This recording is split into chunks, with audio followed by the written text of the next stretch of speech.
ቆይ አንቺ ምንድነው የምትፈልጊው? ከየት የተፈጠራችሁብን? ምንድነው ችግራችሁ? እንዴት ነው የምታስቢው? ግደለኝ፣ እዚሁ ግደለኝ። ለመኖር የሚያጓጓኝ ህይወት እንደሆነ የለኝም። ስትኖሩ ሰው ገላችሁ፣ ስትሞቱ ሰው ገላችሁ። አረ ከየት ነው የመጣችሁብን? ምንድናችሁ? ቆይ እናንተ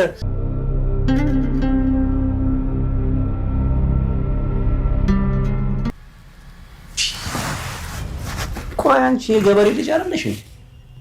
እንዴት ነው የሚያደርግሽ? እስከ 10 አይደል የተማርሽው? ሰው ለራሱ መብት ለመቆም ሰው መሆን ብቻ ይበቃዋል። እና አሁን አልገረፍም እያልሽኝ ነው? አዎ አልገረፍም።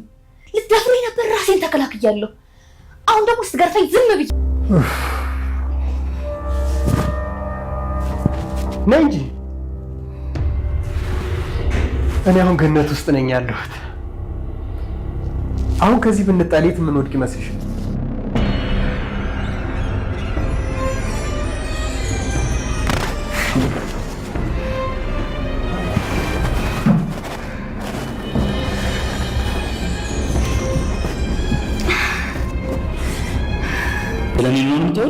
ለዛ ከሆነ ወንዶች አይናችንን አይታችሁ ችግራችንን አትረዱንም የሚባል መናገር ነው አዳጣ። አንቺም እንደዚህ ትያለሽ እንዴ? ለምንድን ነው የሆነችው? ጠበቃው ያስቸገራት ነው እያልኩ ነው። ማስቸገር ማለት ግልጽ ልንገር፣ ጠበቃው አብረሽን ካልተኛሽ ልጅ ለመውለድ እንደሚደረገው ምናምን ካሌ በእኔ አንድ ክፍል ውስጥ ዘግቼ ባን ያለችው በጣም ከምናስበው በላይ በጣም ኃይለኛ ሴት ናት። ስታለቅስ በቃ እለዋለና አይመስል ስትናገር ድፍረቷ ብዙ ጊዜ ለማምለጥ ሞክራለች፣ ግን አልተሳካላት። እኔና ይመስለኝ እዚህ ብትቆይ ጥሩ ነው። ሰላም የቻናል ቤተሰቦች በያላችሁበት የዓለም ዳርቻ ሰላማችሁ ብዙ ትርፍርፍ ብልኝ። እንደምን አላችሁ? እንደምን ቆያችሁልኝ? ነው ዛሬ እንግዲህ በክፍል 115 ተመልሼ ከች ብዬላችኋለሁ። ታዲያ አብራችሁ ስትቆዩ ለዚህ ቻናል አዲስ ከሆናችሁ ቻናሉን ላይክ፣ ሼር፣ ሰብስክራይብ ማድረግ በፍጹም እንዳይረሳ ለማለት እወዳለሁኝ ማለት ነው።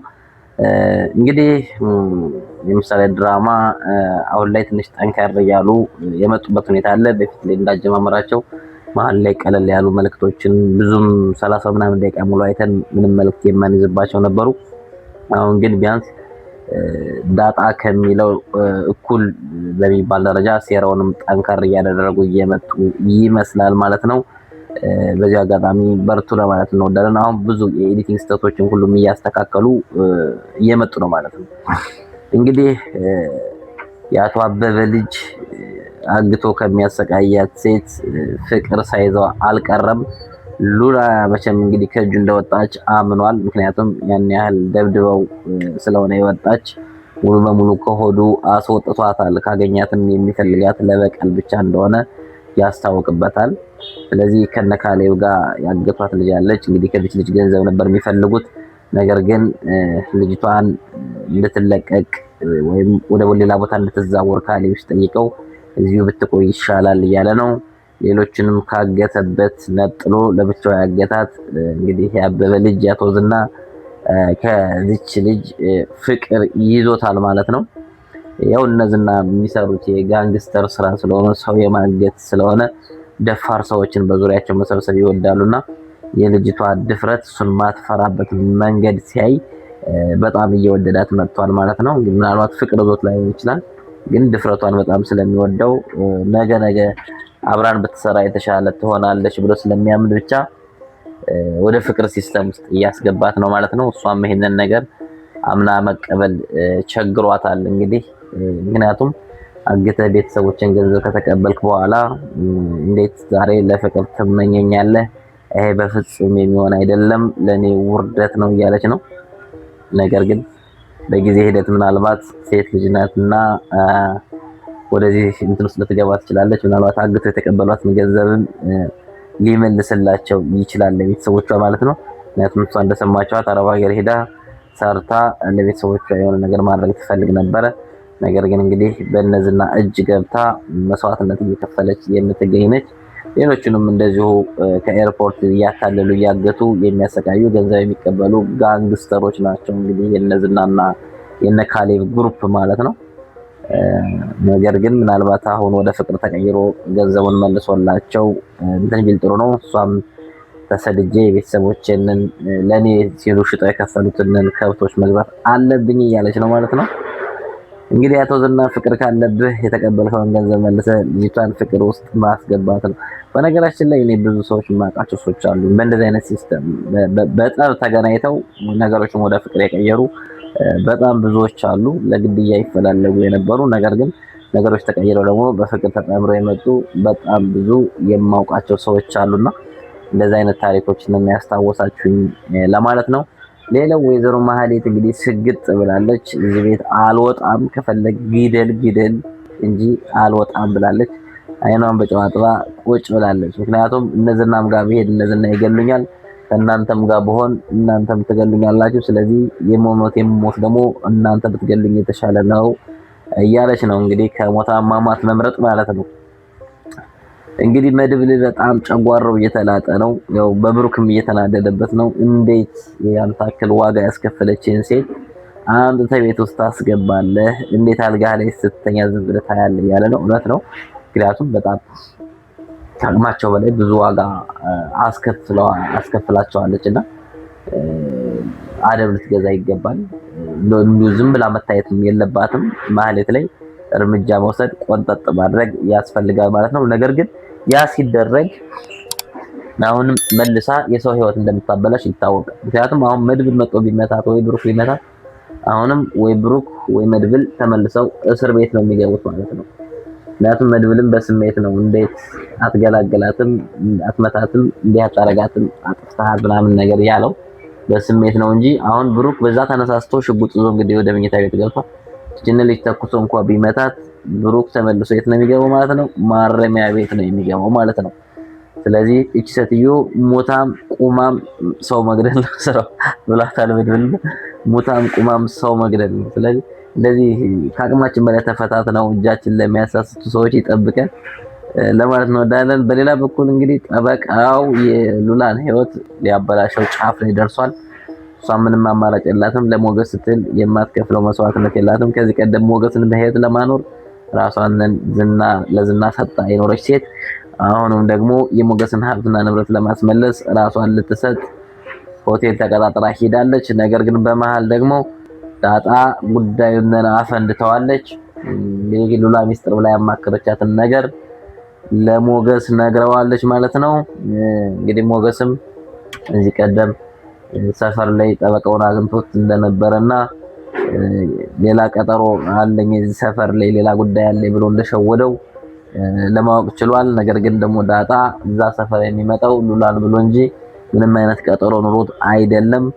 ስለዚህ ሉላን አድናት፣ አይኗን አይተህ ተረዳት እያለችው ነው ማለት ነው። እንግዲህ ያው እሱም እስኪጠራጠር ድረስ ምክንያቱም የሉላ ባህሪ እንደተቀየረበት ታውቃላችሁ። ትነጫነጭበታለች፣ ምን ትልበታለች። ስለዚህ የሉላ ባህሪ ያልተቀየረብህም ወይ ብላ እየነገረችው ነው። የሉላ ባህሪ መቀየሩን እንዴት አወቅሽ አንቺ እኛ ቤት ነው ወይ የምትኖሪው እያላት ነው። ያው እኔ እኮ ትራስ ነኝ የምትደበድበው ማታ ማታ የምትደበድበው ትራስ ነኝ እያለች እየቀለደችበት ነው። ነገር ግን ሞጌ ወደ ብሩክ ደውሏል። ስለዚህ ከነ ብሩክ ጋር ነገሮችን እንግዲህ ሊንክ አድርጎ ምናልባት ሉላን ለማትረፍ ጥረት ያደርጋል ብዬ አስባለሁ። ነገር ግን የሚያተርፋት አይመስለኝም። ምክንያቱም ኦልሬዲ ሄዳለች፣ ስልክ አጥፍታለች፣ ሩም ውስጥ ገብተዋል። አንድ ሴት ልጅ ሩም ውስጥ ድረስ ከሄደች ስልኳን ካጠፋች መቼም በጉልበቷ ታግላ እሱን የምታሸንፍበት ምንም አይነት ምክንያት የላትም። አሁን ዛሬ የምታመልጥበት እድሉ አላት የሚል እምነት የለኝም። ራሷን አሳልፋ ሰጥተዋለች። ነገር ግን ራሷን አሳልፋ ከሰጠችው ሞገስ ከዛ በኋላ አብሯት ለመቀጠል ዝግጁ ይሆናል ወይስ ሉላ ላይ ሌላ ውሳኔዎችን ሊወስን ይችላል? ሞገስ ብታደርገውስ ምን መሆን መቻል አለበት? ለሱ ስትል ነው ያደረገችው በሚል በይቅርታ ማለፍ አለበት ወይስ ከሉላ ጋር ያለውን ግንኙነት ማቋረጥ አለበት? እስኪ እናንተ ማሳባችሁን በኮሜንት መስጫ ስር ላይ አስቀምጡ ማለት ነው። እናንተ ብትሆኑ ምን ታደርጋላችሁ? ለእናንተን ባልሽ ያንቺን ህይወት ለማትረፍ ራሱን አሳልፎ እንግዲህ ሌላ ሴት ጋር ቢተኛ ወይም ሚስትህ አንተን ሀብት ንብረትህን ለማትረፍ ሌላ ወንድ ጋር ሄዳ ብትተኛ ይሄን እንደ ጥፋት ቆጥረህባት ትለያያለህ ወይስ ይሄንን ይቅርታ አድርገህ አብረህ ትቀጥላለህ? ትቀጥያለሽ? ጥያቄ ነው። ለጥያቄው መልስ ያስፈልገዋል። ኮመንት ላይ ጻፍ አድርጉ እንዳፈሩ ጻፍ አድርጉ። ሌላው ወይዘሮ ማህሌትን አሁን ወይዘሮ ማህሌት ላይ እርምጃ መወሰድ አለበት ብላችሁ ታምናላችሁ ወይ? ብሩክ ወይም መድብል እርምጃ ቢወስዱ ቀጣይ የሚገጥማቸው ነገርስ ምንድነው? ከባድ አይሆንም ወይ ህይወታቸው? ስለዚህ ማህሌትን እንዴት አድርገው ነው ከዚህ ቤት ሳይገሉ ምን ሳይሉ ማስወጣት የሚችሉት? እሷ አልወጣም ግደሉኝ ብላለች ኦልሬዲ። ስለዚህ እንዴት ነው ማስወጣት የሚችሉት? በሌላ በኩል አሁን እነ ብሩክ እሷን በምንም ተአምር ሊያምኗትም አይችሉም። ምክንያቱም ዛሬም ከነዝና ጋር አብረሽ ትሰሪያለሽ ብሎ ስለሚያምኑ እሷ በዋህነት በእርግጠኝነት የምነግራችሁ ካለፉት ስህተቶቿ የተማረች ትመስላለች። እነ ብሩክ ለማገዝም ጥረት እያደረገች ይመስላል። ምክንያቱም እነዝና ትንሽ ከበድ ያሉ ሰዎች ስለሆኑ ማለት ነው። ስለዚህ ምናልባት በንጹህ ልቧ የምታገዛቸው ነገር ከሆነ እንግዲህ ነገሮችን እና ሚስጥርን የምትሰጣቸው ከሆነ መረጃ ካሌብ የት እንደሚኖር እነዝና ሲስተማቸው ምንድነው የሚለውን ነገር የተወሰነ የምታውቀው ከሆነ መረጃ ብትሰጣቸው እነዝና ምናልባት እነ ካሌብን ለማጥቃት ወይም ከነ ካሌብ ራሳቸውን ለመጠበቅ ይጠቅማቸዋል ብዬ ተስፋ አደርጋለሁኝ። ስለዚህ ማህሌትን በሰከነ ሁኔታ መከታተል ያስፈልጋል። አሁን ማህሌት በንጹህ ልቧ እንኳን ወደ እነዝና ቤት ብትሄድ ወደ ብሩክ ቤት እንኳን ብትሄድ ኤፍራታን ደግሞ እህቷ ያለችበትን ሁኔታ እንድትጠይቅና ኤፍራታ አብራ ከመድብል ጋር ከነዝና ጋር እንድትሰራ እያስገደዳት ነው። እህቷ ያለችበትን ሁኔታ ደውላ እንድትጠይቅና መረጃ እንድታመጣ እያስገደዳት ነው ማለት ነው አቶ ዝና። ስለዚህ ያ ከሆነ ደግሞ ወይዘሮ ማህሌት ተመልሳ ከነዝና ጋር ልትሰራ የማትችልበት ምንም አይነት ሁኔታ የለም። ዛሬም ነገም ደከም ያለ ነገር ሁኔታ ስታይ መልሳ ነው የምታጠቃቸው። ከዛ ውጭ ደግሞ አሁን ከቅድስት ጋር ተስማምተው የመኖር እድሉ የላቸውም። በዛ ቤት ውስጥ ይቅርታ ተደርጎላት ትኑር እንኳን ብትባል ቅድስት ያለችበት ስሜት አይታችኋታል። በጣም እየነሰራት ነው፣ አናቷን እያዞራት ነው። እሷን እንደው ማየት ፈጽሞ አትፈልግምና ስለዚህ ወይዘሮ ማህሌትን ቀሳጋችሁ ጎተት አድርጋችሁ አውጣችሁ ጣሉና እዛው ሰፈር ብትቀይሩ ይሻላል። ካልሆነ ማለት ነው ሰፈር ቀይሩ። እንግዲህ ወይዘሮ ማህሌት የማታውቀው ቤት ሰተት ብላ ከዚህ ቤት ከምትመጣ ቤት ቀይሩ አይሻልም? እንደዛ ነው የሚሻለው። እንግዲህ ለዛሬ ያስኩላችሁ ፕሮግራም ይሄን ይመስል ነበር። ቀጣይ በሌላ ፕሮግራም እስከምንገናኝ ድረስ በያላችሁበት የዓለም ዳርቻ ሰላማችሁ እንዲበዛ ተመኘሁኝ። በነገራችን ላይ ሞገስ አሁን እንዴት ነው ሆቴሉ ጋር ሊሄድ የሚችለው? ሆቴሉ ጋር ቢደርስና ሁለቱን አብሮ ቢያገኛቸውስ ምንድነው የሚያደርገው? የሚገጥማቸው ፈተና ምንድነው የሚለውን ነገር ሳስበው ትንሽ ከበድ ብሎኛል። ለማንኛውም በቃ ጨርሻለሁ። ጀመርኩባችሁ ተጨማሪ ፕሮግራምና በቃ ላይክ፣ ሼር፣ ሰብስክራይብ አድርጉ። እወዳችኋለሁ።